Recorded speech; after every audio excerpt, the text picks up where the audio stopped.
Joy Guru, today's topic of discussion is whether begging is good or bad.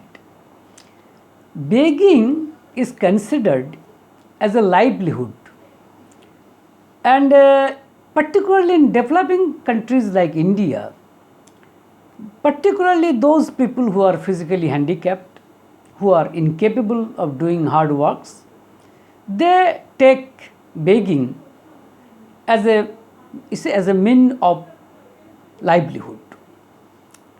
But there are people who are capable enough but idle in nature. They also take this begging as a mean of livelihood. As a matter of fact, this livelihood, that is begging, is very easy and of course profitable too. Therefore, very many people who are idle, who are averse or who have aversion or apathy towards hard work, they also take this profession of begging.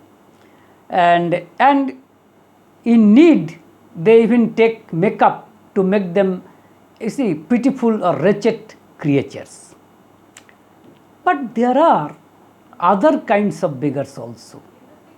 They have taken this act of begging as a mean, as a way, as a mean of religious pathway for attaining, nirvana rather, for attaining the beatitude. In the time of Lord Buddha, this system of begging was introduced, and they took the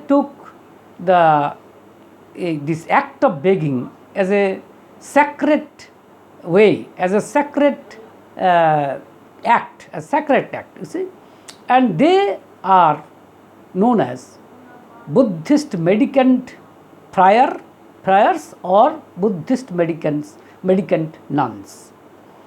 Now, the question is whether begging is good or bad. Now, and not only that, whether it has got any necessity in spiritual life or not. Now, begging is definitely bad if a person takes this profession for getting something without any return. Now, I think, and there are some persons, we can see that there are some persons who get shrinked in the name of begging. They feel shamed if they are asked to beg. I think the entire thing can be understandable if we consider a piece of conversation that took place between Sri Thakur Anukula Chandra and a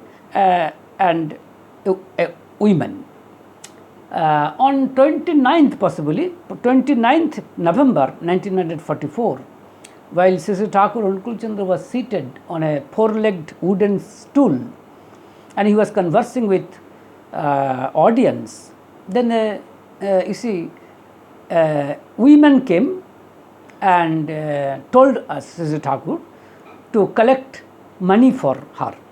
As a matter of fact, that woman stayed at the ashram, and maybe that she had some financial necessities. That's why she wanted Sri Thakur to collect money from his disciples for her. Now, it was a regular picture, a regular scene that Sri Thakur Anukul Chandra often, wanted money from his disciples. And he, in this, we can say, in a way he was a beggar, definitely. But at the same time, he was a royal beggar. I repeat, he was a royal beggar. Yes, he wanted disciples to collect money to serve others, to serve, for poor people or for needy people. And there is a definite pattern in such, you can say, in such advice. He, most often than not, he wanted money from those disciples who were poor. you see, who were poor actually, poor people. And the reason why he did so, one of the reason is that, you see, this act triggered them to be more proficient in the struggle for existence in real life, to be more fit in the struggle for existence in real life. Why? The answer is, or you can say the answer lies, that whenever Sri Thakur Anukul Chandra wanted his disciples to collect money or, you see, collect something, then what happens? Actually, they were eager to collect money. Of course, out of reverence for him, out of love for him, and they immediately, you see, collected money. Why? Out of, as I've told you, definitely out of reverence, but as Sri Thakur Anukul Chandra has already told them that you must collect money by honest means. So therefore, a person, you see, had to think how to collect money by honest means. And this thinking process would ultimately, you see, made him or her more proficient in the struggle for existence in real life. So therefore, there was a definite purpose behind, you see, there are so many purposes, I should say, behind that, behind taking you can say, taking money from the disciples, particularly from the poor people. And you see, but in this case, what happens actually? In this case, Sri Thakur Anukul Chandra told these women to collect money by herself, and she said, he said that you collect money from them. And I should say, pat came the reply that woman immediately told Sri Thakur Anukul Chandra that I can't do that, because I did not do this practice even for once in my whole life. So how can I do it? You please collect me on my behalf. And you see, Sri Thakur Anukul Chandra told that woman, see, there is nothing to feel ashamed to collect money from others or to take money from others. If you have the habit of giving something to others, if you are accustomed in the habit of giving service to others, in that case, you should not feel ashamed in taking whatever you need. There's no, but you need to be, or rather, you should master this habit of giving something to others. And there are multiple ways and means to serve others. Sri Thakur Anukul Chandra also stated that there are several and multiple ways. For example, you may offer your, prudent and reticent suggestions to people who are in need of taking suggestions. And in other words, you can, you can give your philanthropic and I should say good suggestions or thinking to others. You see, there are so many ways and means that you can help others. The main thing is that whether you have the will, you have the intention to serve others or not. So therefore, this is also here. And then Sri Thakur Anukul Chandra added that you feel ashamed. You feel ashamed of begging only when you have self-conceit, boastfulness, egotism, and arrogance.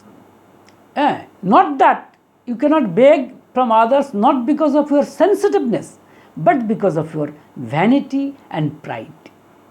And also, he also stated that the best medicine for these two attributes, most particularly the vanity and pride, begging is the best medicine. Begging is the best medicine. Begging can eradicate 8 impediments in the pathway of sadhana, or you can say in the spiritual life. There are 8 impediments in the pathway of sadhana or pathway of spiritual life. What are they? The first is grina, that is hatred, and then lajja, that is shame, then man, you see, pride, and then apaman, insult, then moho, illusion, and then desh, means malice, and ultimately krurata, that is cruelty. So these 8 impediments are, you see, intimately connected with, you see, with the mind of a person. And a person has to cross over these 8 impediments if he has intention to prosper in the spiritual life. And these 8 impediments is technically called as ostopas.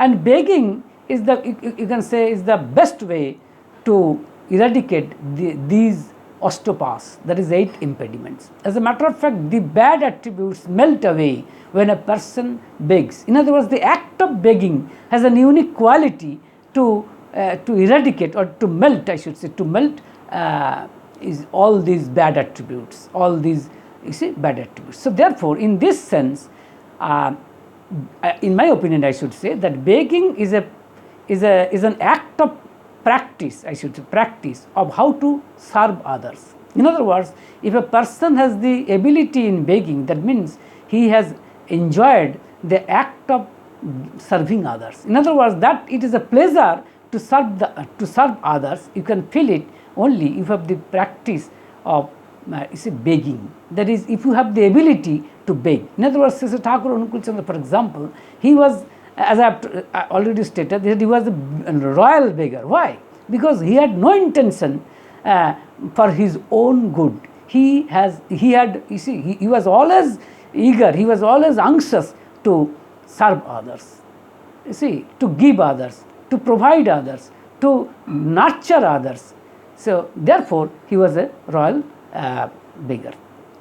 And definitely, it is not good to take anything for your own need. It is always better to manage your needs by yourself. But it is equally bad if you ignore others' love offerings or oblations. This is, you can say, an expression of, egotic weakness. This is an expression of egotic weakness. And see, this is also true that if you increase your necessities, then you are afflicted, I should say, then you are afflicted with miseries. The reason why? Because if you increase your necessities, yes, we need bare necessities to maintain our lives, definitely, there is no doubt about it. But you must not increase your necessities. That means if you can manage your necessities with bare minimum necessities, then I should say that you are a proficient person. And it is said that a housewife who can manage the household necessities with very minimum necessities, then that housewife is definitely proficient housewife. And not only that, from a proficient housewife, her husband gets energy. This is also a fact, and it's a proven fact. And I should say, in conclusion, I should say that the act of begging is bad, is evil, is sinful. When a person begs out of getting or gaining some material gain, but if he or she has no intention to serve others, to give others, in that case, definitely it is evil, it is harmful. Not only harmful, it is yes, it is harmful, and it is sinful, and it is evil, definitely. But at the same time, if a person begs, or if he takes this act of begging as sacred act of how to learn, or you can say how to learn to serve others, then begging is good, because begging can eradicate, as I have already stated, the 8 impediments or osteopaths, which are very difficult to cross over. So therefore, begging is a necessity in spiritual life. Of course, whenever it is needed.